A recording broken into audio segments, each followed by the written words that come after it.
Okay, so hello everybody. Good afternoon. Hopefully, a few more people will come. As we know, a lot of comrades are probably busy on the Palestine protests at the moment, so it probably would account for the current low numbers. But hopefully, some more people will join us later. So today we've got Roger talking about the anniversary of the Chilean events. Roger wants to speak for about 35 minutes. So, where's Matthew now? So, shall I give you a nudge after 25 or something, or do you want it a bit sooner, Yes, Roger? yeah, I'll probably be within that time, That's good, all right. Well, I'll tell you at 25 minutes, and also we've got Owen Dowling here today, who's actually apparently Felicity's grandson, who has done a special study on Chile. So I'll be inviting Owen to come in and also make his own contribution to the discussion. So I just remind everybody, just stay muted when you're not speaking, so we don't get any background noises.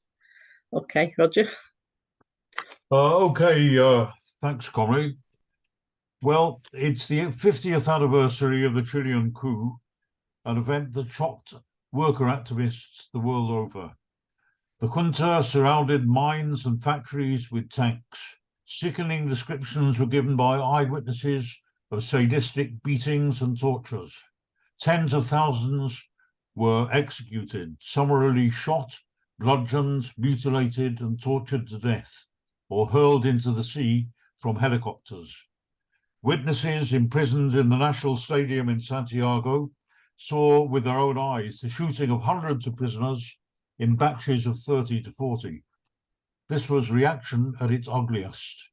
All the hopes of the oppressed masses lay in ruins under the iron heel of a military dictatorship. And when Allende was elected president in September 1970, the world held its breath. This was hailed as a model of peaceful change for workers everywhere. It was to be the living refutation of those ultra-lefts who ruled out the possibility of a gradual and constitutional transition to socialism. It was also, if not quite logically, asserted in the same breath that such a change was all the more possible in Chile because of its alleged unique tradition of parliamentary democracy, respect for the constitution, the neutrality of the armed forces, etc. Of course, this was already a travesty of the historical truth. But could the ringing promises of Allende's election program really have been implemented within the framework of the existing constitution? Were the workers, peasants, office workers, and intellectuals, in the words of Allende, really to become, quote, masters of Chile? Allende defended the Chilean road because, as he put it, though it is the most difficult, it is the best, and carries with it the fewest risks in human terms. That's quite a sick joke, looking at it in retrospect. His speeches make gruesome reading today, as the thousands of corpses in Chile's mass graves piled on top of the junta's first victim, Salvador Allende. It became fashionable in left-wing circles to talk of the Chilean experiment. The entire official left, most notable of all the communist parties, gave unqualified approval to Allende's program. This was to be the living reputation of those defeatists and ultra-lefts who argue that no fundamental changes could be made without a mobilization of the oppressed masses against capitalism. Okay, so if it's an experiment, so be it. Once an experiment fails the test, then the responsible course for any honest observer is to draw the necessary conclusions and not to doggedly repeat the same blunders over and over again. On 5th of September 1973, the Morning Star celebrated the third anniversary of Allende's election with the words, "When Chile's Popular Unity government took office in September 1970, many people didn't give it 3 months of existence, let alone 3 years. That government then had just 6 days left to live. So why was it overthrown? According to the Morning Star, because of the plots of imperialism and the CIA. And certainly the hands of US imperialism are deeply stained with Chilean blood. But what was to be expected? American capitalists had lucrative stakes in Chile. These were the first enterprises to be nationalized by Allende's government. To expect the monster of US imperialism to roll over and play dead is inexcusably naive.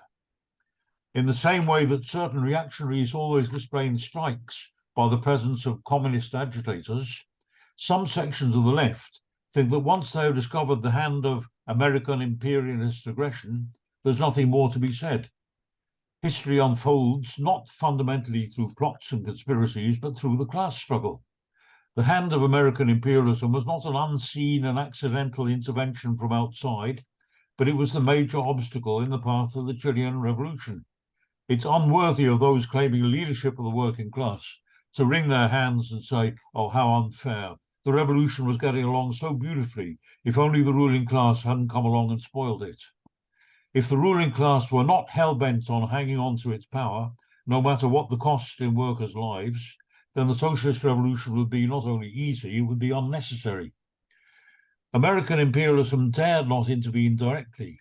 Its recent humiliating defeat in Vietnam, the scramble from Southeast Asia, the weakness of the dollar, the degradation of the White House under Nixon, the explosive mood all over Latin America, all made direct US military invasion of Chile unthinkable.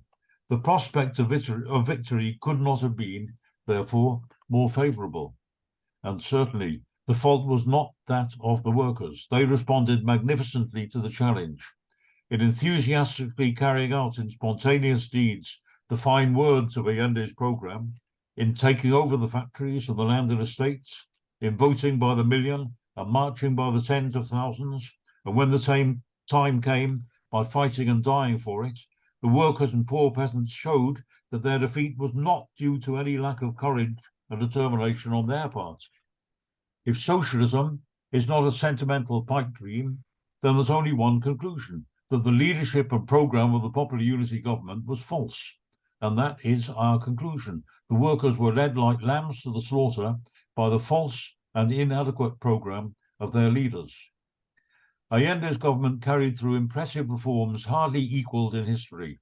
Copper, coal, nitrates, steel, cement, telephones, tires, textiles, banking, fishing were all either totally or partially nationalized.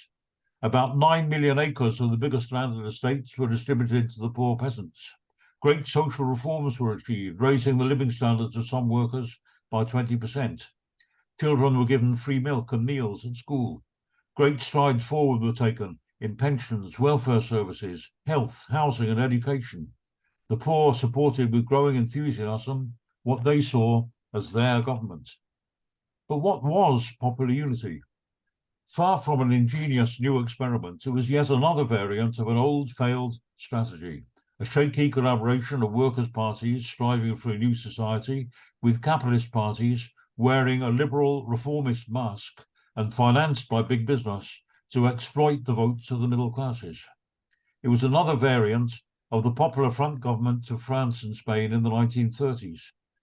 And never in history have such alliances made any lasting gains for the working class. All of them have led to bloody defeats. It took the bold leadership of the Bolsheviks in Russia to win the masses away from such false prophets and to save them from a bloodthirsty slaughter at the hands of Kornilov, the Russian Pinochet, by mobilizing them for revolution. So the Popular Unity government was a coalition of the two workers' parties, the Communist Party and to its left, the Socialist Party, together with no less than 6 small liberal splinter factions which had very little electoral support and acted mainly as a deadweight around the necks of the workers' parties. It united this assortment of incompatible parties in the hope that this was the way to unite their supporters. But the presence of such parties in coalition with the workers' parties can only bring a Trojan horse of the ruling class into the alliance. The only way to win the middle class to the side of the workers, especially in the nightmare conditions of soaring inflation, is by bold deeds exposing the role of the banks and the monopolies and demonstrating to them in practice the superiority of a planned economy. So every party was thrown into internal convulsions by the upheavals of the 3 years of the Popular Unity government. One wing of the Christian Democratic Party split off to form a party called MAPU. Later, there was a further split, and the Christian left also broke away.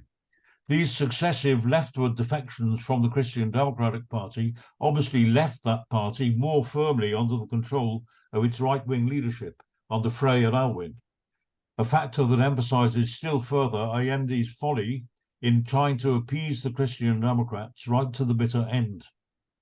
The Radical Party, another smaller capitalist party, that too was swept leftwards. At its Congress in July 1971, it passed a resolution actually accepting historical materialism and the class struggle and calling for the abolition of private property in the means of production. This in turn provoked the right wing to break away and form the misnamed Radical Left Party. And even within the Communist Party, a certain polarization was beginning to take place in the last days of the Allende government, when an opposition to Corbyn, the leader, crystallized around Jorge Intunza. But the Socialist Party, above all, became the arena for bitter political struggle. The right wing, under Briones, was ejected, and the General Secretary Carlos Altamirano became the focal point for a left wing which maintained a vigilant and critical stance. Both the Santiago branch of the party and the Young Socialists called on the leadership to set up a workers' militia, and it was these sections which actually played the main role in importing arms into the factories. And finally, there was the movement of the revolutionary left, Movimiento de Izquierda Revolucionaria, which was a tendency based mainly on students who isolated themselves from the workers' organizations. And here and there, they successfully encouraged occupations of landed estates and in some cases of factories, but they based their tactics on single combat with the representatives of state power. Their sporadic occupations were never linked to the overall perspective of mobilizing the working masses. They hoped to build a revolutionary movement while bypassing the existing traditional organizations of the working class, and they sought instead to mobilize the most backward layers of society, the poor peasantry or the lumpen proletarian or semi-proletarian elements in the shanty towns encircling Santiago. Tragically, they dissipated the radicalism of their supporters in impatient adventuristic policies, creating armed combat organizations to shoot it out with the incomparably mightier repressive apparatus of the state machine, instead of adopting the method of Lenin in April 1917, only 6 months before the world's first socialist revolution, in pursuing a meticulous policy of patient explanation to raise the consciousness of workers to a sense of their own innate power.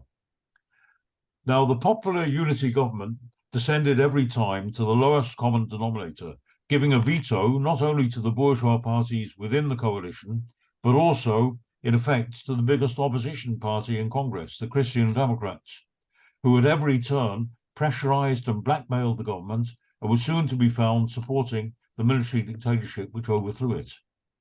Now, Allende had only become president on the basis of some literally fatal concessions to the Christian Democrats. One, to respect the freedom of the press, which in practice meant giving the millionaire press tycoons free license to pour out a daily stream of lies, filth, and slander. Two, to leave intact the composition of the judiciary and the Supreme Court, which was to repay the favor by constantly overruling him, and which Allende was soon to accuse of partiality in the administration of justice.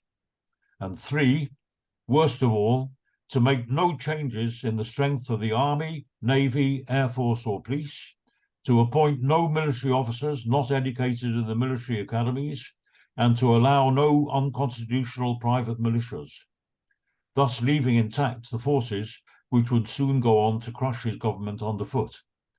So really, other than writing a post-dated suicide note, it would be hard to imagine a more deadly strategy.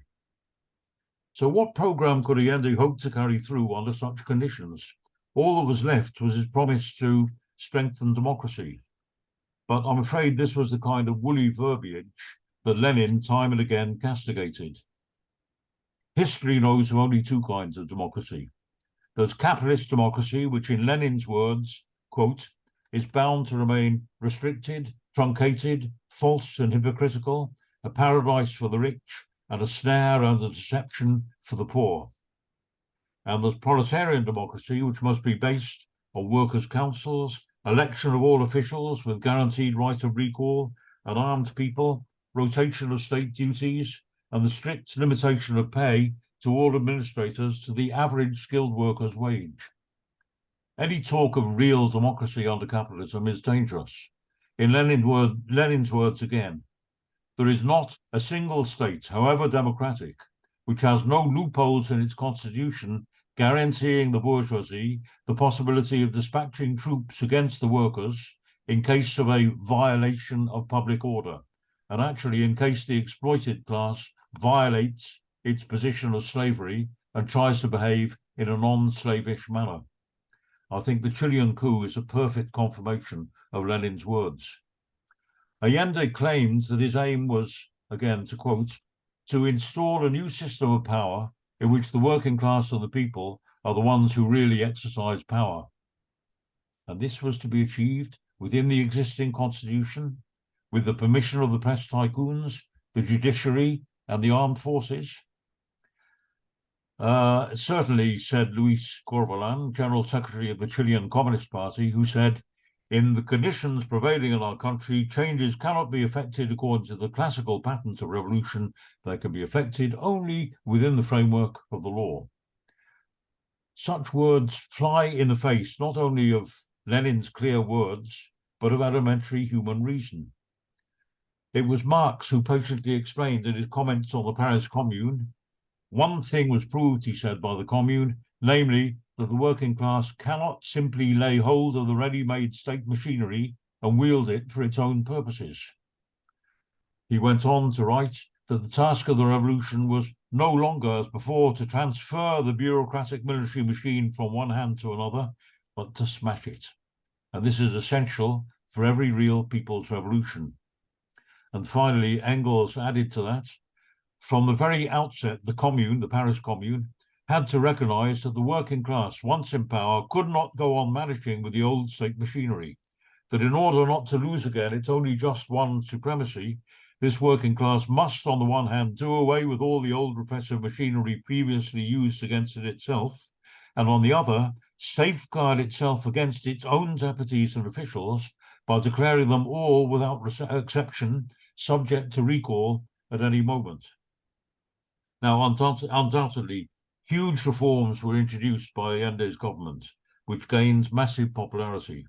It granted much-needed wage increases, land reforms, welfare handouts. Now, it's perfectly true, Allende did not have an overall majority of the population behind him, and it was necessary to win over the mass of the middle class. But he demonstrated tragically that concessions to the right were absolutely no way to do it. The nationalization of the American-owned copper mines was supported by 93% of the population.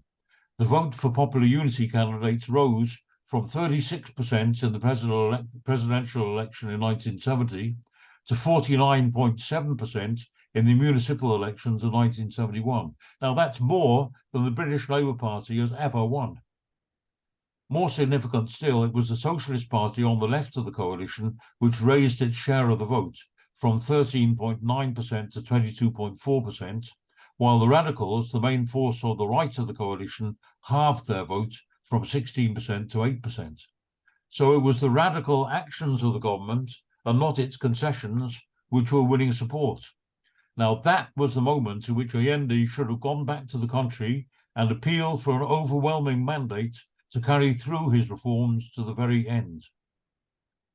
It hardly needed a Lenin to explain that, again a quote, in every profound revolution, the prolonged stubborn resistance of the exploiters is a rule.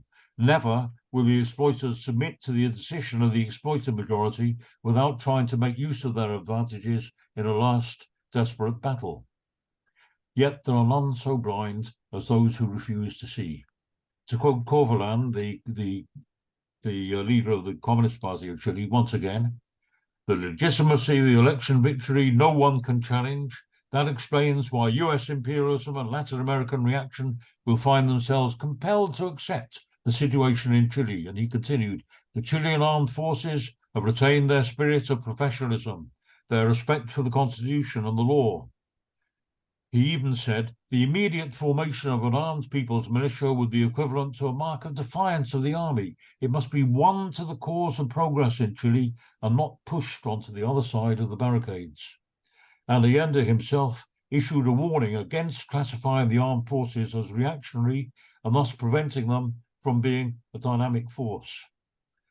Well, far from provoking or defying the officers, Allende's government grovelled before them, raising their salaries in the hope of buying their gratitude. But the counter-revolution was being prepared under the very noses of the government. The army commander-in-chief, General Schneider, was assassinated by fascist gunmen in 1970 in an attempt to forestall Allende's election victory. A 2,000-man force was recruited to sabotage transport, water, gas, and power. Repeated attempts were made on Allende's life. Massive strikes were staged by lorry owners, shopkeepers, and highly paid copper workers, and noisy pots and pans demonstrations were held by middle-class housewives. Owners of the large estates slaughtered livestock, refused to plant grain, and stockpiled machine guns. Again and again, trade unionists and government supporters were gunned down by fascist assassins. And at every blow from the right, further concessions were granted by Allende. Left ministers were sacked and replaced by generals. Laws were revoked. Reforms were dropped. While workers occupying factories and peasants taking over landed estates were denounced for their irresponsibility and anarchy. Such blindness would make the very stones weep.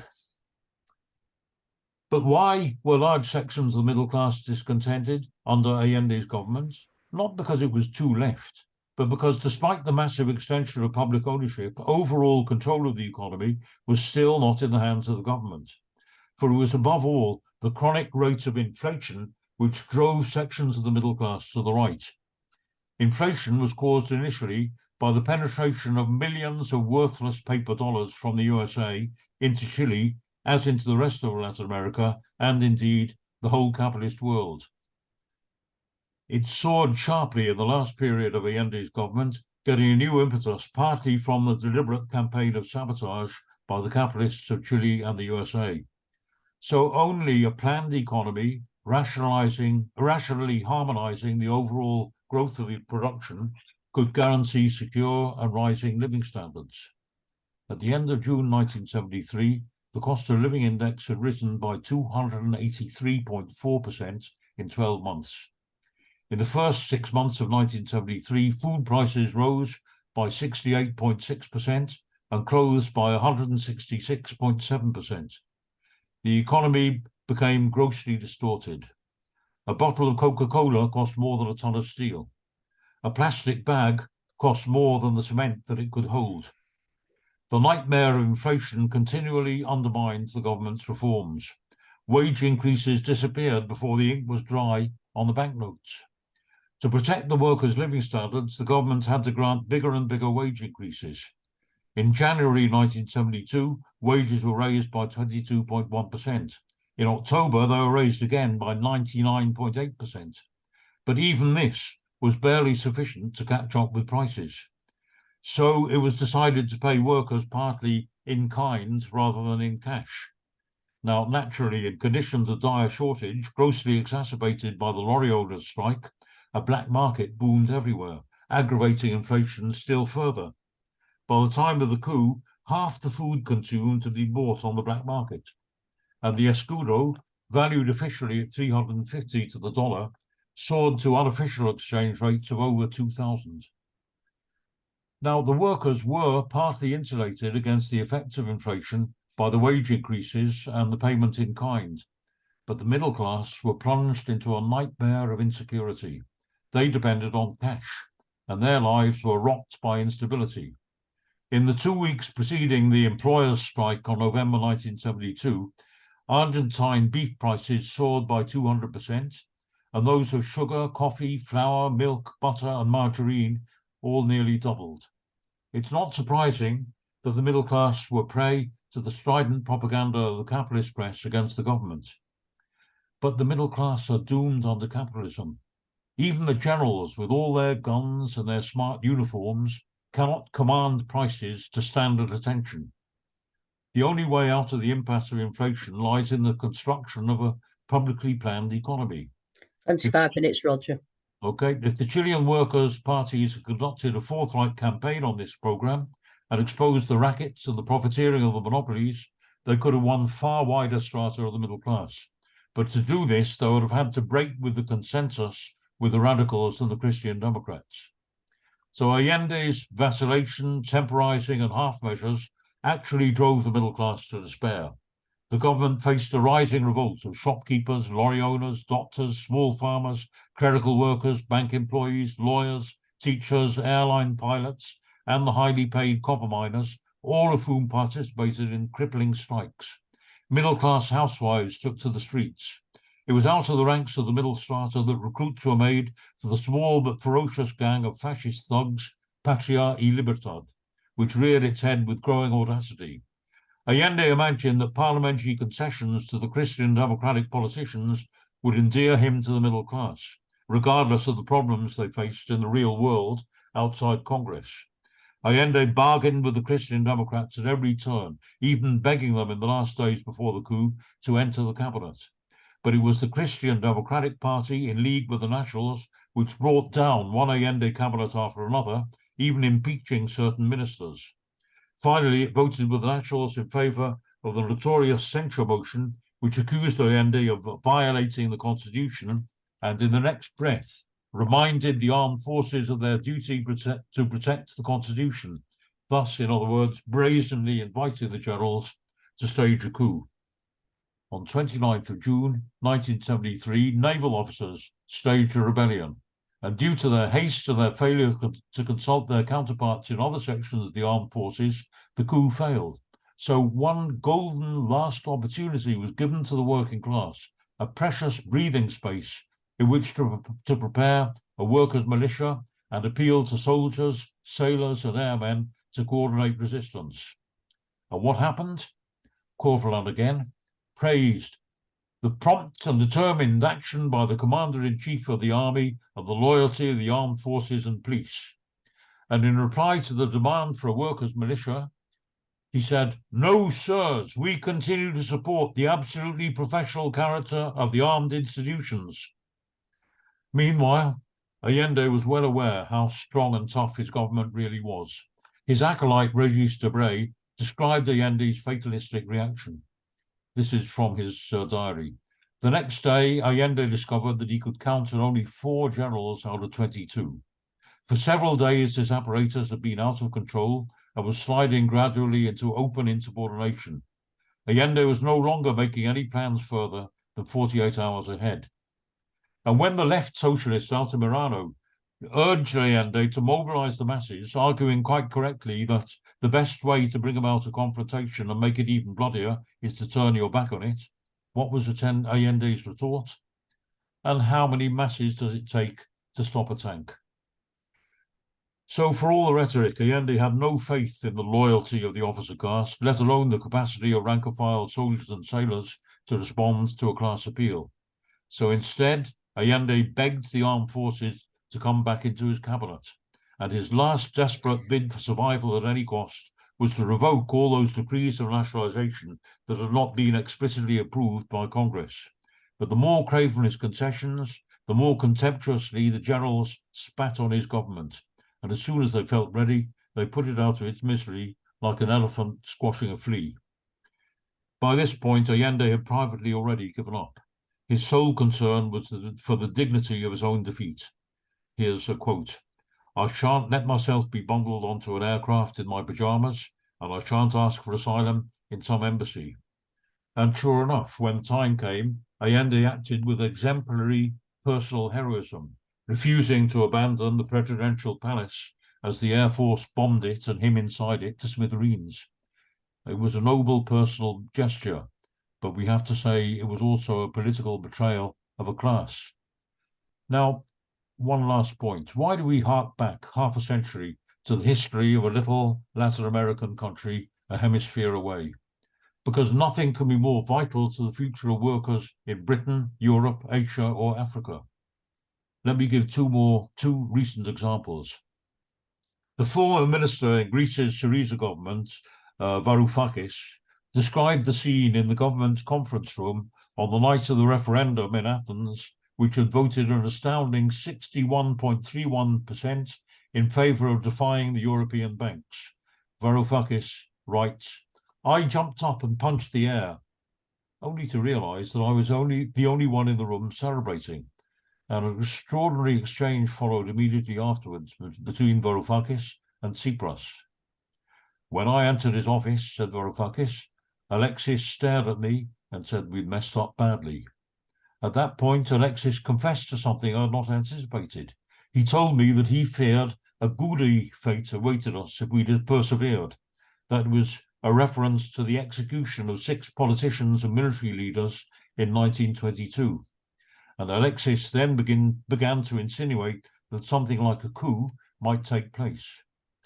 So Tsipras was confessing to a wretched degree of cowardice that could only have aroused contempt from the descendants of those hundreds of thousands of Greeks who had given their lives in the resistance to Nazi occupation and overthrown them single-handed, and then fought first the British and then the US Army in years of civil war, and likewise from the survivors of the youth uprising which had brought down the colonel's junta in 1974. And one last example. Chile was often called the England of Latin America. It was actually, in any case, a myth that Chile had an unblemished, stable parliamentary tradition in any but a local context. But the parallels could be a lot closer than is apparent at first sight. The former leftish MP, Chris Mullin, once wrote a novel called A Very British Coup, in which a leftish prime minister was brought down not by a military coup, but by a campaign of subtle manipulation and blackmail. The implication being that the British are true gentlemen. They don't resort to crude violence, but operate by more subtle methods. And that was certainly not the experience of the hundreds of peaceful Indian demonstrators mown down in the massacre at Amritsar in 1919, or the hundreds of Kikuyu men tortured, mutilated and murdered in Kenya in the 1950s, or the Irish victims of torture and assassination in the 1970s and 1980s. But even under the very mild Wilson government in Britain, both in the 1960s and more seriously in the 1970s, military plans for a coup were under preparation by shadowy elements in the military and security services. Contingency plans were under active consideration to overthrow the government and establish a dictatorship, with the Queen's cousin Lord Mountbatten serving as a royal figurehead. In 1968, this cabal had drawn direct inspiration from the recent coup in Greece, and in 1975 again, directly from Pinochet's coup in Chile, which was a precedent welcomed and implicitly recommended in a notorious editorial in the Times. A former deputy director of MI6 and some retired generals and serving officers actually recruited a secret army in the 1970s. The shipping company Cunard was approached with a request to requisition the liner QE2 for use as a detention centre for the cabinet. And the army staged full-scale military manoeuvres at Heathrow Airport without giving even prior notice to the government. And the experience of the Corbyn era showed that Britain could easily prove to be the Chile of Europe. The odious Ian Duncan Smith announced that Corbyn's sole purpose in life is to do damage to the country. A general openly threatened mutiny against the Corbyn government. Paratroopers were videoed using a photo of Corbyn for target practice. One Labour MP had already been murdered by a Nazi assassin, and another escaped the same fate only in the nick of time. So this was no game. And it was not thanks to the scruples of the British ruling class that a coup was avoided. It was Momentum, the campaign group, and Corbyn personally, who proved so timid and meek that a direct confrontation proved unnecessary. But the far right is taking power now all over Europe, including in traditionally social democratic Sweden, and in Italy with its now eclipsed communist traditions. In Britain too, the next government after Starmer, it will pose probably a similar mortal threat. We ignore the writing on the wall at our peril. The junta in Chile swore to stamp out Marxism. How many times have we heard this threat? Chile today is once again finding its path back towards human dignity. And like many such dictators before them, the Chilean generals too found that they couldn't order the class struggle to stop. History can't be pushed backwards. Marxism has been prematurely buried over and over again under the general's gun, the professor's textbook, or the traitor's lie. But it returns again every time with redoubled force, because Marxism alone corresponds to modern social reality. And that, I think, is the lesson of Chile. Thanks, comrades. Okay, thanks very much, Roger. Do you, Owen, do you want to come in now, or do you just want to wait a bit and hear what the people have to say first? Which would you prefer? I really don't mind. I'm happy to speak now if you like. Yeah. Okay. Hi everyone. So I'm Owen Dowling. I understand that some of you might possibly know of my grandmother, Felicity Dowling. Yeah, so I'm a historian, I suppose, and a researcher. I do a lot of work with Tribune magazine, which is the historical paper of, in some respects, the Labour left, in some respect related, that was revived in 2018. And through that, as well as through my academic studies, I have done a lot of research into the intellectual history of the broad left in Britain as it related to various international solidarity struggles, including South Africa, but also Chile. And because this is the 50th, the year of the 50th anniversary of the coup in Chile, this has occasioned a lot of interesting meetings and publications this year about that 50th anniversary, with the Chile Solidarity Campaign, which was founded in late September 1973, about 3 weeks after the coup. There having been some veterans reunions, if you like, of that this month, which I've been fortunate to be able to attend as a researcher. And so I've written some things on this, did my undergraduate dissertation on this a few years ago. I'm hoping to do a PhD on this in conversation with the history of the anti-apartheid movement. And I'm also currently writing a chapter on specifically the Marxist left and its in Britain and its response to the events in Chile. So I suppose I can just say a couple of things almost to complement Roger's analysis of events in Chile itself, with a little bit more perhaps of the history of the response in Britain. I end the interest of, from my understanding, the interest of the left in Britain of what was happening in Chile during Allende's government very much varied.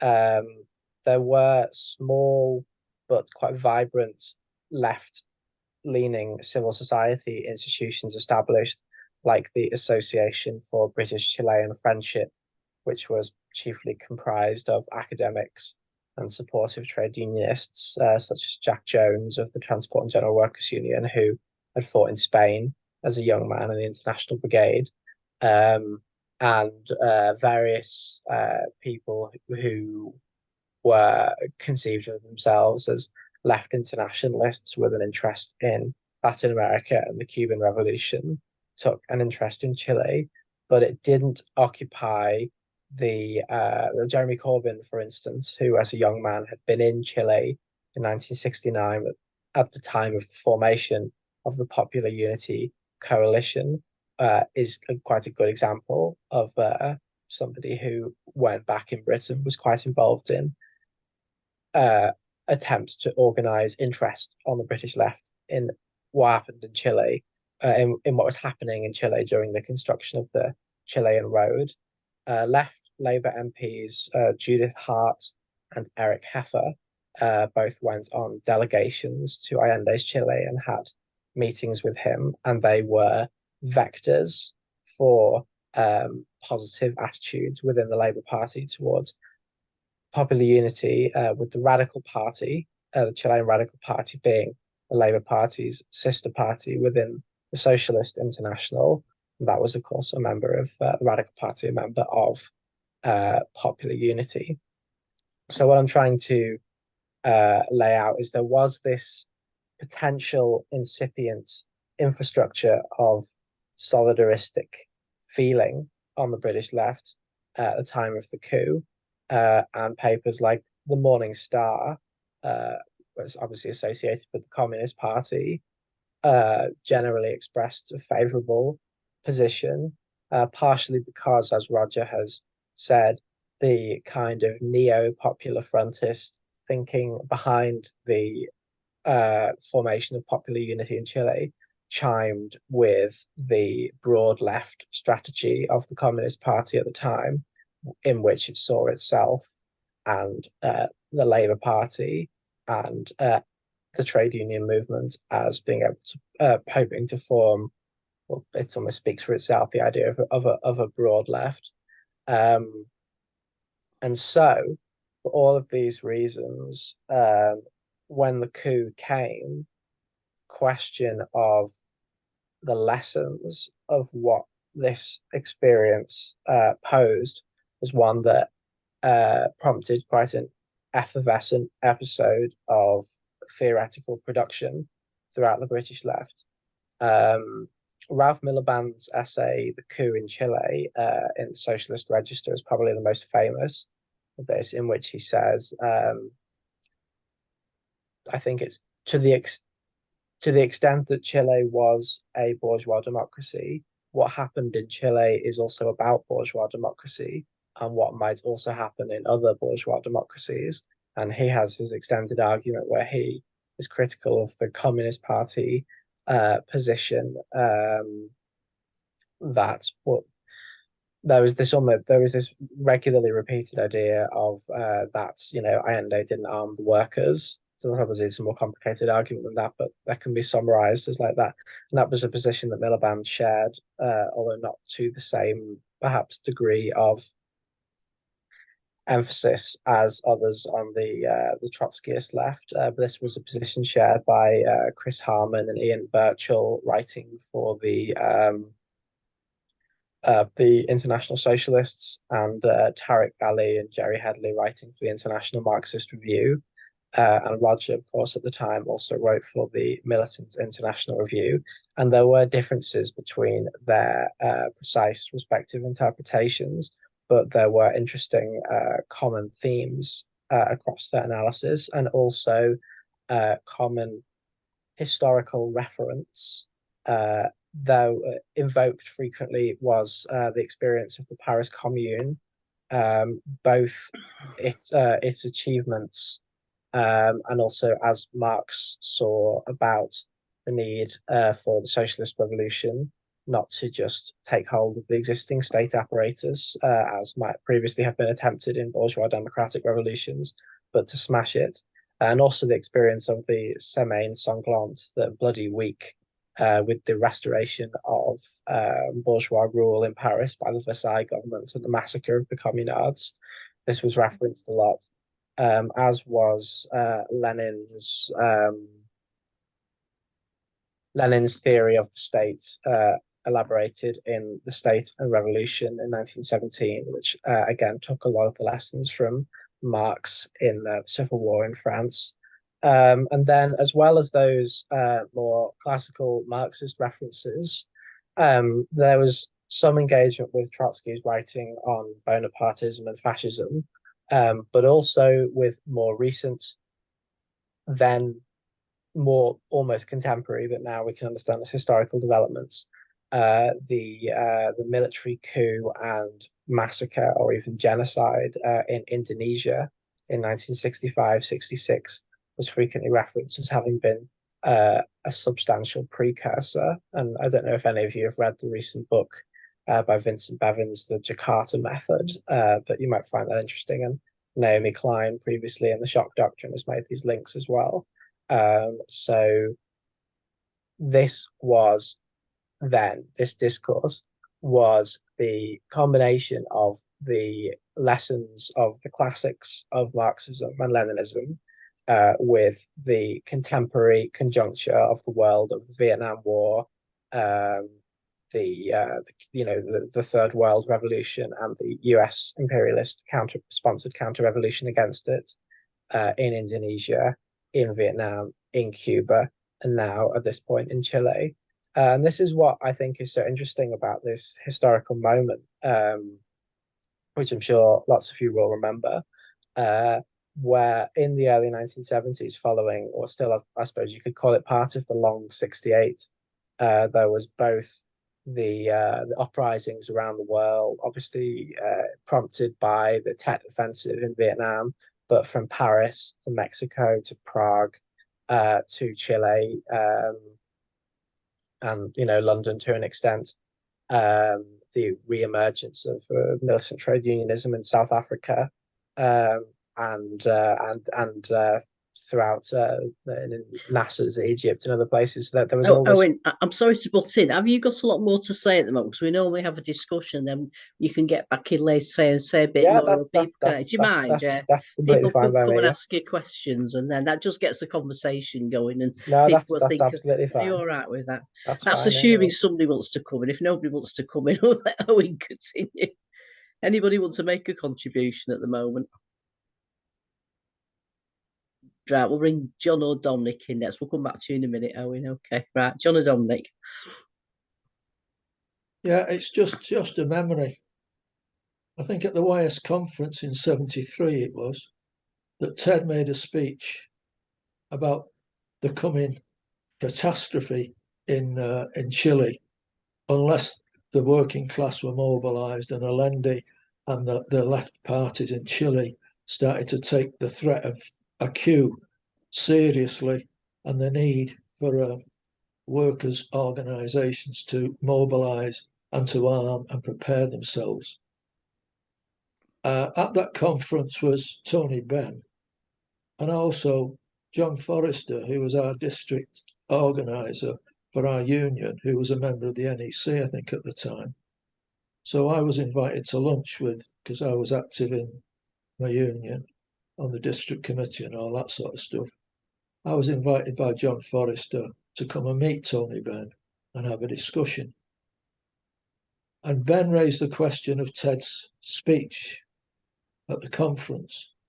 I think was it a fringe meeting, or I can't remember what. It was at the conference itself. And he was sort of shocked and asking the question, could this really happen? And both John Forrester and myself, John Forrester had been a member of the CP up until 1939 when the Hitler-Stalin Pact took place, and then he left. But he still had sort of connections with the CP and a certain longing for it in a certain way, as you do as an ex-member of any sort of serious organisation. And we both said yes, and Ben was absolutely shocked at the idea that such a thing could happen. So one wonders what response he had after that. But I think the thing was, the writing was on the wall and nobody could read it, or weren't prepared to read it. They closed their eyes and sort of looked at something else. It wasn't some sort of shock out of the blue. The paratroopers, and was it the navies? I thought it was the paratroopers, but it could be, Roger said it was the naval officers who led the first revolt. I mean, that was a major signal of what was happening.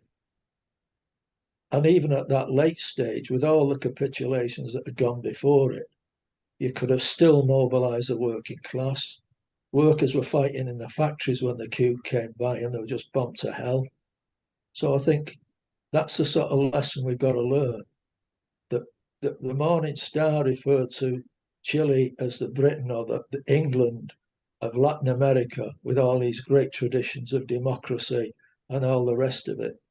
And even English working class, English history or British history shows how brutal the ruling caste can be with any threat towards its power and privilege. So I think I'll just make those few points. Okay, thanks, Dominic. Joe. Are you there? You're muted, Joe. You're muted. Yeah. Sorry, Pam, I thought there was somebody there before me as well, no? No, there's Ian after you. Was Ian after me? Oh, sorry. He's after Okay. you. Yeah. Well, I'm not really ready, but I'll just say what's in Well, my. do you want Ian to go first to give you another minute? Yeah, we'll do fire that away, as well. Ian. All Fire right, away, Ian, fire do you want to go instead, and then we'll bring Joey? I'm fine either way. That's cool. Yeah, I'll try and pull together a few of the things I've been saying in the chat, and then if I've got time, I've got a question about modern Chile and the fight against the Pinochet constitution as well. I thought Roger's characterization of Kornilov as the Russian Pinochet was very apt. That's one that I might use again. I think it's a very good way of looking at that period.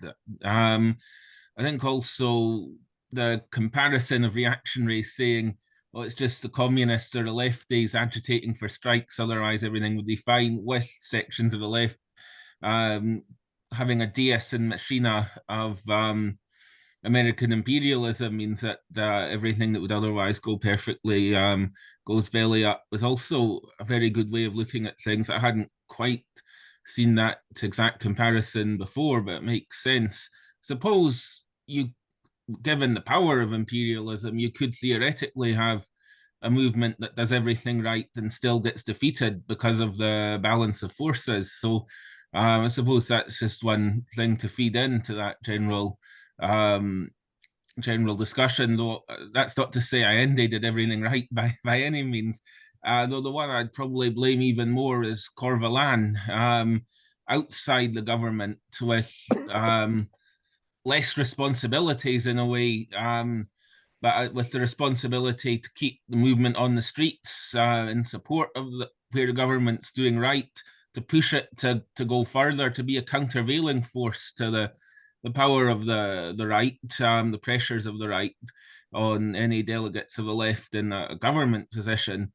It seems very similar to what happened on a much lower level within the Labour Party. I once called John Landsman Corva Landsman, because instead of pushing Corbyn to the left, or at least providing a countervailing and supportive force to the pressures from the right, he actually went and joined the institutional forces in the Labour Party and the right, in terms of backing up the witch hunt or even mutinying over Europe. So those are just a few thoughts on what I'd said when Roger was speaking. In terms of what Owen was saying, I read John Pilger almost 20 years ago now when I was coming into the movement on Indonesia. Very sobering. 1 million people killed in the consequence of that coup. A very similar situation to Chile. And another one that I'd add to the list would be Iraq a couple of years before that in 1963, where a left-wing government that was close to the Communist Party got overthrown, and a young Saddam Hussein cut his teeth as a torturer and assassin in the US-supported coup against that government. Set Iraq on the path that we all know too well since. I'd just like to ask one question now, if I've still got time, about the struggle against the Pinochet constitution that was imposed a few years after the coup, subsequently amended to an extent when Pinochet went out, but now seen as totally illegitimate given its origins and its historic role in locking neoliberalism in a way that's unusual even for a capitalist country. It seemed a few years ago that it was on its way out and to be replaced by something quite progressive. It seems since then that Boric seems to an extent more like Tsipras than Allende in terms of his personal courage, shall we say. A pale shadow of Allende in his politics, to be honest, a lot of the time. It seems that he's totally messed up. The left-wing constitutional convention's draft got voted down. There was obviously a very severe reactionary offensive against it, but again, can't just say Deus Ex Machina, the reactionaries turned up, what are we supposed to do? I think there were a lot of mistakes made too, some possibly even ultra-left mistakes, making the thing too long, as well as more common rightist mistakes of not including some of the really key stuff. And now there's a right-wing constitutional convention elected, and I believe there's going to be a vote in December on the constitution that they are going to propose, which some people have said might even be worse than the current Pinochet one. So I don't know if anyone knows more about the current state of play down to the last few months, but I think some of these lessons in a less life and death form at this stage, but are still relevant in what's going on in Chile today, and hopefully at some point they'll be able to kick Pinochet's constitution into the dustbin of history where it belongs. Okay, thanks, Ian. Are you ready now, Joe? Yeah, ready as I'll ever be, which is always only half ready anyway. Can you hear me there, guys? Yeah, fine, yeah. Okay. Yeah, I've don't know where to start here. I'll start with something which sounds a bit grandiose, but I'll bring it to reality fairly soon. I actually was very lucky recently. I had an opportunity, by virtue of a debate which was taking place in the European Parliament. I was there at the time. There was a 50th anniversary memorial debate on the events in Chile in the European Parliament there about a month ago. And I happened to be there on the invite of Claire Daly, the MEP, and there was a discussion. And there were dignitaries invited from Chile, including former ministers in the Pinochet, or not the Pinochet, in the Allende regime. There were lots of members of the Communist Party from Chile there as well in the audience, and some of them spoke. Some of them were senior communists as well, who were around at the time. They're now in their late 70s. They were very impressive in some ways. But in other ways, it was absolutely depressing for all the reasons Roger has said. It was fundamentally very depressing because they had learned absolutely nothing. And it's not like, it's that difficult to learn the lessons, because the lessons were written in blood. The lessons are written in absolute catastrophic failure. And yet all they were interested in doing was bathing in the glory of having participated in this and having survived it.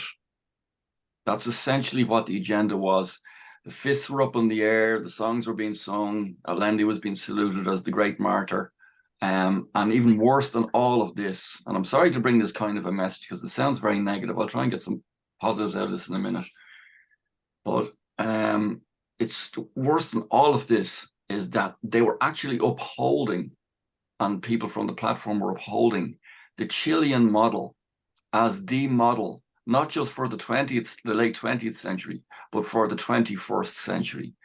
This is the model for all revolutionaries, because they still proclaim themselves as revolutionaries, for all socialists, for all social democrats, for all those who believe, it doesn't matter whether you're into left-wing politics or not, if you believe in the idea of a popular unity, can bring all strands of society together behind a progressive plan. So in terms of the ideology of 70 to 73, it has crystallized into an official ideology of the Communist Party and has remained that for 50 years. And it is still the touchstone reference point to where we go in the next 30, 40 years. And maybe they look in Corbynism as a kind of an attempt in a distant kind of way of the parliamentary road to socialism as well, which I will not decry. And I think it's too simple to kind of write off Corbynism as a model of replicating Allendeism or whatever. But there are some parallels and interesting lessons to be drawn on both sides, right? But the very fact that they uphold this as the model for revolution, for change, for this, and remember, if we're not talking about tinkering with the system now, if we want to solve the climate problem, the issue of global warming, we want to solve all the issues facing the world today between mass starvation, wars, the whole lot. Mild social democratic reforms are not going to do it. The right wing won't even allow those to go through. So we're in a period where it's either revolution or bust, right? So they are saying that the 1970 to 73 is a model that was put forward by the Popular Unity government, Allende being the leader, that is the model, not 1917. Forget about 1917. That's all irrelevant. Lenin is up there and Trotsky, they're up there maybe as distant saints in the canon up on the far corner of the church. But like as regards who's up on the altar, Allende's the poster boy up on the altar, and that kind of model for where we're going. Now, I know I've elaborated on that, and maybe I've subjected you all to overkill on that point, but I think it's crucial because the implications for us is not that we're not going to make this as a theoretical note. The implications for us is that this is the battle. This is the battleground for ideas of where we're going today, where the socialist movement is going today, where it's going forward. Roger's lead off was absolutely fantastic. I hope very much to actually get a hold of the transcript and read and study it again. And again, it's something that should be passed around by everybody. And later on, and a few things I have to say, I think we have to go beyond this circle and talk about how we get the debate into challenging the PUP model, popular unity government model. Okay. Is three things are very, very obvious, right? One is that the existing leadership back then, as Roger says, there's none so blind as those who can't see. It's not like there was an insidious move towards counter-revolution, sort of underneath, that was not visible. The writing was on the wall on so many fronts. There were 6,000 agents came in from the USA. This came out in the European Parliament. Around 6,000 people came in, or on American visas, I think it was 1972, and all allegedly given jobs, but they were involved in professional sabotage in key areas of the economy. And again, I'm not going to repeat what Roger said, in transport and all the other areas. It was so obvious, and the government knew about this. So for them to actually ignore this, as far as I know, it was Allende that appointed, maybe I'm up for correction on this, but I think Allende appointed Pinochet at some stage. I think that it was just unbelievable. Anyway, rather than just decrying, we have to look then at what we would do instead. How do you win over? There's three crucial sections that were identified in terms of the process of trying to win over a society for revolution. You have the working class who would suffer throughout the 50s and 60s, and they were won over largely by Allende, by the socialist government. I would say largely, not universally, but largely won over in the initial, when he got elected. There was a kind of trust being put on him to see what are you going to do. Then you had the middle classes, who were extraordinarily resilient in South American politics. I cannot get over the fact that despite the middle class being, technically 10-15% of society in South American countries, their votes in their elections tend to get around 50%. Now, again, you have to put question marks over some of these election results and that, but there seems to be an extraordinary resilience and anti-change kind of, DNA in the middle class of South America. But rather than us running away from that, again, or dismissing that, that's something we have to return to and see what are the reasons for that, or the organic reasons for that. And I think Roger put his finger on it again in relation to the insecurity issue. And if I've got time, I'll come back to that, right? But you look, the working class, there's one rule for the working class. If revolutionaries are in power, if a left-wing government is in power, and I think it will be along the lines of a Corbynist type government initially. I think it will have, you cannot go from the election of a left-wing government to having suddenly a Bolshevik revolution within 3 months. It's not going to happen like that. It's going to happen where you're going to have a 6-month period where hopefully a more decisive left-wing government will move, having learned the lessons of Chile. But in the first 6 months, you need to organize every group of workers around the country. Bring them with you. Start with the ones who are on side and get them to move with the party, with the others. Bring the working class, consolidate and build there. The middle class is the other area, and then you're not going to win the upper class. So middle class is 50% is potentially yours if you work about it the right way. And of course, in previous months and years from Roger, we have conclusive proof that the working class is now the overwhelming majority in society in any case. But if you're bringing a fallen on a crushed middle class, a fragmented middle class with you, you can bring 40-50% of those with you if you go about it the right way. But I would say this, that in relation to the middle class, I have to salute Roger's analysis that if it's all about insecurity, the big word that's used in Irish media when it comes to analysing elections is, how do people feel? Do people feel a sense of stability in the country with the government that's there, or a sense of instability? And instability is another word for insecurity. So if the government is kind of creating a sense that those middle class people are losing what they had, or they can't even get the basics, which happened by 1973. They were the middle class was in absolute turmoil, and if you don't win them over, they are absolutely prone to swinging far more to the right, far faster to the right than they are to the left, unless the left is absolutely decisive and has a way thought out for this, which I'm not going to elaborate in 60 seconds. But it's inherent in the middle class to swing to the right far sooner than swing to the left. Now, that's a bold statement I'm making. I'm open to criticism. I'm open to reviewing that, but I'm making that statement in any case. And the third element, and I'm just finishing this in relation to 3 elements, is the army and the state. What should have happened was that all the junior soldiers should have been brought into the villages where they could see old age pensioners having improved facilities, where they could see the children getting the milk in schools, bring the army guys, the young guys into the schools, get them watching their nephews, their nieces drinking milk, seeing the progress that was being made in the classrooms and so on. And in every area of society, it doesn't matter whether it was older people, with poorer people or whatever, let the junior army guys see what was going on and involve them in those activities of distributing the milk, involve them with a lot of the progressive measures. I'm sorry to pick on the milk one, but I just don't have time to go into the other ones. But there's a way of involving the vast majority of the army are what the Americans call the grunts. They can be involved at the ground level of administering and improving living standards at ground floor level. That way you separate them from the top. Again, the Communist Party people in the European Parliament, I raised this point, were not willing to even really engage with that, okay? And the last point I'll make, sorry for going on here, is Roger's point about Marxism, the attempts being made to bury Marxism, and Marxism cannot be buried. I'm going to sound a bit more negative here now, Roger, right? I think the ideas of Marxism will never be fully buried, but I'm very, very concerned that the living tradition of Marxism is under threat of extinction. If you look at, we've got 14 of us here, we've got 50, 60 sometimes.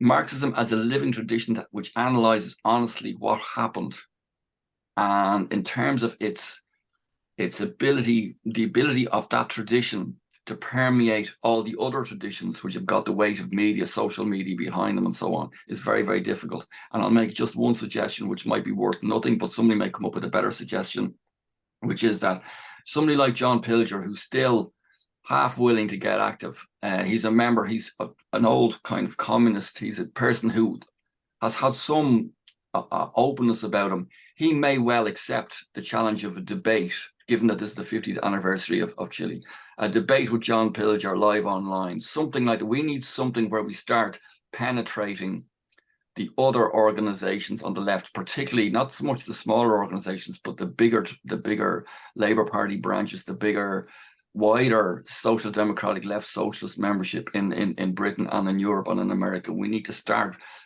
maybe throwing down the gauntlet. Will you engage in the debate? Maybe we'll be told no.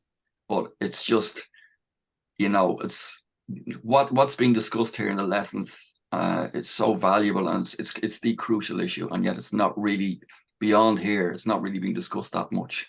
Maybe inside the Socialist Workers' Party a little bit, and a few other parties, but it's not out there. Okay, so sorry for going on. I know we rambled a little bit. Sorry, Pam, about that. Okay, cheers. Oh, that's okay. There aren't any other hands up at the moment, so there's not been any reason to stop. Does anybody else want to come in? Because otherwise I'll invite. I'm just trying to get onto the gallery so I can see everybody. Otherwise, yeah, Joe's still got his hand. If nobody else wants to come in at the moment, are you sure? Nikos, you go ahead, please. Hi, comrades. Just a short point on Greece, since it was mentioned, because I think it's it relates to the developments in Chile. When during the period when SYRIZA was supposed to go to government, we've been engaged in discussions both inside and outside SYRIZA, with its leading members, including Tsipras, about what is going to happen when they come to power, and drawing up from the lessons of Chile and other revolutions, it was clear that, or popular or left-wing governments, it was clear that they would face a huge opposition, including sabotage from the ruling class, which will not let them move forward. And when Tsipras was faced with these, like lessons, he was just not willing to listen. What will you do in this case? The banks and the ECB and the European Union will be convinced. But what will happen if they are not convinced? What is the plan if they are not convinced? And there was no answer to that.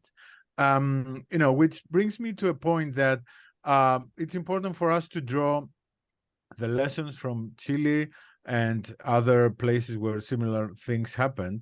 But the fact that the reformists are not going to draw these conclusions, I think it's crucial for us to understand, because it's not about I'm not talking about the people on the ground, but I'm talking about the leaders. The leaders, it's not that they don't know what happened, it's that they refuse to accept the conclusions because it will bring them in contradiction and in clash with their role, and the fact that they are not organized in a way to be able to actually overthrow capitalism when it's needed. SYRIZA did not have either the internal structure to do that, nor it has been able to organize the Greek working class in a way that they would be able to face such a pressure. So in a way, the only way to actually, come to terms with the conclusions of Chile is to organize. It's important to, popularize these lessons, but the most important thing is to organize revolutionary organizations, both on a political level, but also on, in the movement and trade unions, having drawn these conclusions that would be able to enforce these conclusions when time is needed. And I think that is the most, crucial thing to do, considering, drawing up the lessons from Chile. That's just one point relating to the experience of Greece. Thanks, comrades. Okay, thanks very much, Nikos. Anybody else? I mean, there's a bit of chit-chat in the chat. I don't know if any of the chatters want to come in and say anything. Otherwise, I think we'll still do. I can't see anybody indicating. Otherwise, what we'll perhaps do is go back to Owen and Roger and see if they want to make a comment. Can I just invite Owen first, just for a few minutes, if you want to say anything on basis of what we said already, and then I'll ask Roger back. Is that okay? Yeah, that's fine. I mean, I'll just sort of conclude very quickly. I suppose, just pulling it back to offering, I suppose, more of a historical perspective of the place of the coup in Chile within the history of the 20th century, rather than a more sort of programmatic conclusion of the lessons as such. I think that they were quite well laid out by Roger there. I think it's interesting to think about the coup in 73 as sitting at the precise convergence point of both almost the end of the long tail of a massive wave of global insurgents that began really with the Cuban Revolution, but achieved greater steam from the late 1960s. And then even after the coup in Chile, continued with the Portuguese Revolution, the radical elements involved within the process of the overthrow of the post-Francoist state in Spain, and obviously bound up with the Portuguese Revolution, the liberation of Angola and Mozambique and Guinea-Bissau, and consequently the forward march of the anti-colonial struggle in Southern Africa. But anyway, so that is one axis. But then, of course, the other axis is the beginning of the neoliberal counter-revolution, beginning, in some arguments with the end of Bretton Woods and the beginning of the emergence of the crisis of post-war capitalism in the 1970s.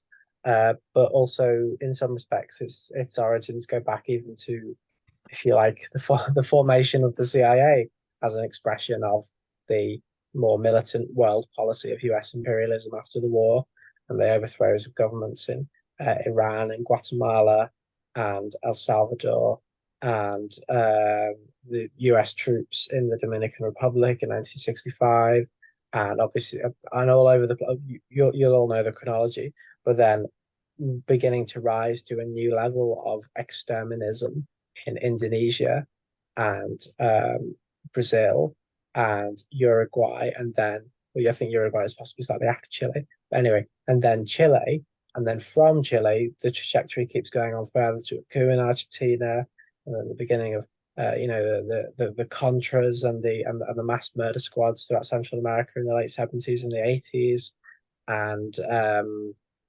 all of the horrendous killing fields of US imperialism thereafter, as I mean, concomitant with that, the emergence of Milton, the international influence of the Chicago Boys and Milton Friedman's ideas, and then eventually Thatcherism and Reaganism, and the international enforcement of neoliberalism through IMF structural adjustment and the Washington Consensus, and the fall of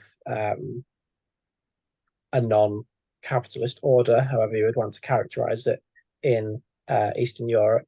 And so in some ways, the coup in Chile sits at the precise linchpin where the forces of, if not revolution in a thoroughly Marxist and Leninist sense, nevertheless, wide social popular upsurge throughout the long arc of the beginning of the crisis of the post-war era,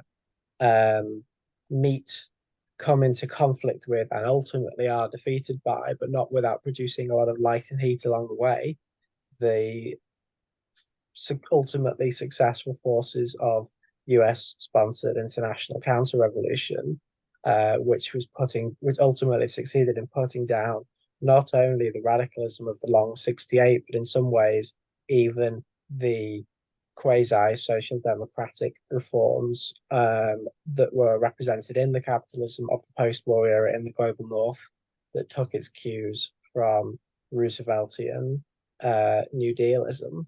And that, thorough defeat is represented in the age of neoliberalism. But I think this is the point, is that we can conceive of the contradictions in the international situation that produced both the Allende government and the coup against it as microcosmic of the sort of titanic social forces that were in play in the international situation at the time. And so I think that, that period of the early 1970s really was, a really important potential turning point in history, of perhaps the closest to the possibility of a real turning inside out of the global order since the Second World War. And so when I think some contemporaries would have written that, the smothering of the revolution in Chile and the smothering of the revolution in Czechoslovakia in some ways were dual death knells of the possibility of something truly transformative happening in that moment, because the conservative logic of the two systems on either side of the Iron Curtain managed to maintain themselves in such a way that ultimately could produce only international capitalist restoration. And this is the world of 1990 and onwards. So it's very decisive for the world that we live in at the moment. Thank you, Owen. Roger, do you want to come back in now? I think. I think he's waving. No, he's just he's clapping. He's clapping. Anybody else at all want to come and ask any questions? Just make any brief comments. We have still got a bit of time. No, I don't think so at the moment. I can see Peter speaking, but I don't know if you're speaking at us, Peter. You're on mute. No, he's not. All right. Right. Roger. Oh, well, okay. So many points come up. I agree with everything that everybody said. I thought it was a very good discussion. Just taking them at first of all, the question of the previous warnings. I mean, it could not, if you like. Yes, it's true that all the prominent political activists, all the prominent political figures proceeded completely blindly, without seeing what should have been blindingly obvious, or was blindly obvious to well, it was. I was in Militant at the time. Militant had a very clear, crystal clear position at the time, which absolutely doesn't, was cannot be faulted. It was absolutely clear. There were so many previous warnings. There was the assassination of the commander-in-chief Schneider, even before Allende's election, which was an attempt to forestall such a development. There was the coup, attempted coup, organized by the CIA of General Vio, I think you pronounce his name, which was called off at the last minute because the State Department and the diplomacy of the diplomatic machine of the USA saw that it was premature and that the groundwork had not been properly laid. You had the I think was it Ian referred to the paratroopers. There was the naval officers coup of June 1973, which was absolutely, I mean, it was in unbelievable blindness, almost inexplicable blindness of the leaders of Allende and of Corbyn of the Communist Party to go on talking about the loyalty of the officer caste. Absolutely, you could not have imagined a clearer possible explicit warning that the days of the popular unity government were numbered, and that they were very short in number, very few in number. It was a last-minute warning.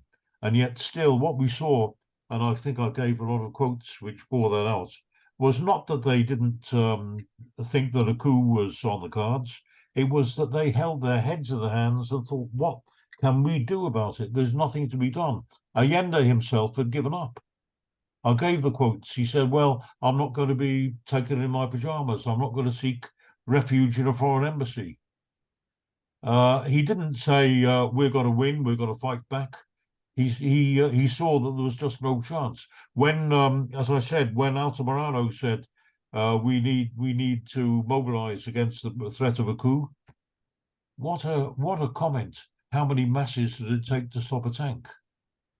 How do you interpret that except meaning we're doomed? There's nothing we can do. The tanks are coming. So in other words, what sort of leadership is that? Yes, Allende met a heroic end, but what use is personal heroism when millions of people suffered and paid the price, when tens of thousands actually were murdered and a whole population, a whole generation, their lives were completely ruined and destroyed. So it's a question then, if, as I said before, again, if we've got to say that the same people who glibly talked about, the Chilean experiment, well, if you have an experiment, then you have to sum up the results of that experiment. And to go on, I mean, I was shocked hearing Joe's report of the European Parliament. Absolutely incredible that they go on holding that up as the model. Unbelievable that they can be so you can't say blind. They're not blind, but so utterly deceitful and hypocritical as to refuse to draw the lessons, the obvious blinding lessons that's so absolutely clear to anybody who has a objective look at the situation. So then there's the I think Joe made some very important points, that the question of the middle class of course, very volatile, very quick to move and quick to fall into the traps, and the fall into the pitfalls of really what are their main enemies of big capitalism. But that's why it was fatally, as I think was clear from my lead-off, that it was absolutely vital and decisive to win them from the beginning. And you don't win them by appeasing their prejudices. You win them by actual steps, concrete steps, objective steps, which actually win them, and which actually protect them from their fears of the insecurity and the instability of the situation. And we saw, in a way, you could not blame the middle class in 1973, faced with the absolute catastrophe of inflation, when they did not have any of the protective measures, meager as they were, that the workers had, at least with wage increases and with payment in kind and so on. The middle class faced absolute catastrophe. The bottom had fallen out of their world. They had nothing, and absolute lunacy to think that you could appease them and conciliate them by bringing the generals into the cabinet, their worst enemies, their worst objective enemies. And obviously, what was necessary was the most decisive, bold socialist measures in order to show them that we mean business. We're not just talkers. We're not going to see you fall into the abyss. We're going to take decisive measures to change the whole social system so that you have security. And I think Joe's ideas of what the regime should have done and what a revolutionary government should do in a similar situation. One, as I said, they should have Allende should have called an election when at the peak of his popularity, when the reforms were working, and insisted on a clear mandate to carry through the program right to the bitter end. But but I think Joe's idea was very good, of sending the junior officers into the villages, sending them into the shanty towns, sending them to see, not only to see, but as you say, to participate in the handing out of relief measures to the peasants and to the urban poor. That's absolutely the kind of measures that need to be taken. I thought Nikos's contribution was also very relevant, but the incident from the referendum that I quoted just speaks again. It needs no analysis. It needs no explanation. You could see in so many words, Tsipras said, we're not going to carry through the mandate that was given us in the referendum. He'd appealed to the people for a referendum. What do? We're at deadlock. We're at a stalemate in our game with the debtors, with the creditors rather, and we want a mandate from you. What do? What do we say to the creditors?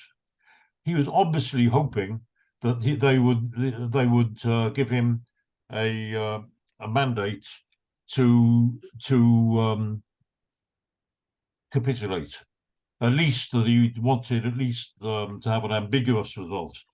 But he got an absolutely decisive and overwhelming victory for the no campaign. No, go back to them and defy them. Go back to them and say, no, we are not going to submit to your brutality. That's what they told him. And it was not only that 2/3 of the population voted that way, but in every single sector of the population, broken down by employment, broken down by town and country, broken down by age group, and so on. I think there was hardly a single sector where there wasn't an overwhelming majority to say no to the bankers, say no to the parasites who are draining us of our lifeblood. And what did he say? What else could he say? And he confided. It's not something he said publicly. It's something he said in confidence to somebody who he considered to be his ally. He said, "I'm scared of getting shot." I mean, what a contrast even to Allende.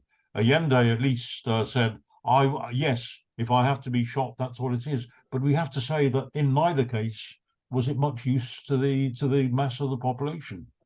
Of course, the heroism of Allende and the cowardice of Tsipras, in moral terms, they're a big contrast. But in terms of any use they were to the actual working class and the working population, both of them actually deserted them. Both of them left them to face the consequences. And what horrible, what utterly bitter and just unendurable consequences the mass of the population had to face.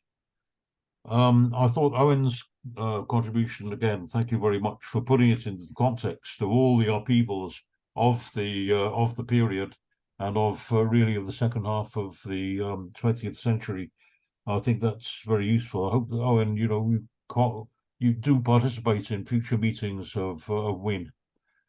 I have nothing else I can say, but if any other comrades want to ask a question or make a point, I'm sure that's there's still time for that. Yeah, we've still got a bit of time if anybody else wants to chip in with anything else. John or Dominic? Have you put your hand up? Yeah, sorry, it's me. I think Roger's saying that, if you like, the Social Democrats can't see or won't see. I think the reality is they don't understand what is before them. I'm thinking of Hugh Scanlon, who was the leader of the engineering workers, who led quite a lot of disputes and all the rest of it, helped to bring down the Labour anti-union legislation in place of strife. In the late 70s, I think it was around the winter of discontent, he said, "I've looked into the abyss and we can't face that," or something to that effect. And we've got to turn back and not threaten the capitalists. We've got to keep capitalists in power to maintain stability. And that was a former member, I think it was only a former member, on the basis that he was going for General Secretary and became General Secretary of the Amalgamated Engineering Workers, which is about 1 million workers strong, which at that time, and which was part of the leading union in the Confederation of Engineering Workers. It was about 3 million workers. So the power that he could have unleashed if he'd campaigned, is massive. But I think the thing to me is they're just incapable of understanding any system but capitalism. And that's the thing you can't get over to them, that they can't see that socialism is something more than a parliamentary party passing legislation to provide this or that reform for workers and the rest of society. So I think that's something that, you've got to take into account, and particularly their influence to a great degree, to a massive degree, by the CP and their attitude of socialism in one country, and that can only be Russia. The rest of the world is not ready for socialism, and certainly Russia isn't ready for it at the moment. But the other thing to my mind is that Allende said he couldn't do anything. Well, I was thinking back to de Gaulle. I think it was in the late 50s when the French army in Algeria were fighting against the liberation forces in Algeria, and the OSS officers were preparing for a coup to get rid of de Gaulle as president and really really put in the boot in Algeria. And the thing to me was that de Gaulle issued every soldier with a radio. And when the attempted coup came, it broadcast to them that this is treason or whatever terms are used, and the rank and file soldiers didn't take part. Now, Allende, with some work about, as Joe was saying, about what you could do to, if you like, refresh the rank and file soldiers, the ordinary privates, with their links to the working class. You know, if they had been even issued with radios and Allende had made an appeal to them, that would have had an impact. I'm not saying that would replace organising the workers, but that would have had an impact or something he could have done. And that's a lesson he would have known about, but he wasn't even going to go that far. So I'll just leave those few thoughts. Thanks, Dominic. Anybody else? Nobody? Owen, you want to come back in?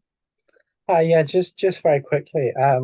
I think just responding to what Roger was talking about, and thanks again for inviting me, Roger. This has been a very stimulating conversation. With regards to the sort of political, substantial, consequential worth or not of Allende's sort of personal final stand as compared with Tsipras's prior almost sort of surrender ahead of time. I obviously do agree with the fact that it didn't stop the army from being able to round up thousands of people into the stadiums and murder and torture and everything, and that certainly is the case. But I do think, from having read quite copious amount of contemporary international solidarity material and things like transcripts from trade unionists conferences in Britain, the Liverpool dock workers and the Hull dock workers and the Glasgow submarine builders and things like that, that I do feel that I do feel that the kind of moral charge that Allende's last stand gave to the international solidarity movement was considerable. And while obviously there were debates within the international solidarity movement at the start about whether this could possibly be like Spain and there could even be international brigades dispatched to Chile, that didn't prove to be the case, partially because so swift was the total victory inside the country of the army. But nevertheless, the mobilization of sectors of the internationalist working class, with the blacking of jet engines to go to Chile and all of this, I think, and support for sanctions on the part of the Labour government was quite substantially animated by almost the theatre of Allende's refusal to surrender. So I think even if there aren't lasting political lessons to draw from that, I think there was some element of a political calculation there, even if it was political calculation after having allowed oneself to be backed up against the wall. But in any case, yeah, I just wanted to say thank you for the invitation. That's great, though. Thanks very much for your contribution. Been really good. Okay, anybody else? Or are we taught out? I can't see the point of keeping going if we've all finished, unless Roger, you've anything else? No? No. No. Right, okay, I think that's perhaps the end of the discussion for today. So a big thanks to Roger for his fantastic lead up and to Owen for his contribution and to everybody who's come in. Roger, do you want to say something about next week or the next few weeks possibly? Well, next week is a special meeting. It'll be taking place from Namibia, where there's a special conference of trade union militants in Namibia and from neighbouring South Africa. I think David, who I think everybody knows, will be conducting the meeting, and I hope everybody will come. As far as the next few weeks, I'm actually out of London. I'll be travelling for a couple of months, and I still hope to be able to participate in the meetings, but it depends on connectivity. But the meetings will be going on week after week, exactly like clockwork, just as regularly. There'll be organised by Pam and by David and by Comrade Nikos from Greece. And I thank him very much for coming on board. And so, see you then. Thanks, comrades. Okay, thanks, Roger. Well, thanks again, everybody, for coming. Hopefully see you next week. Bye for now.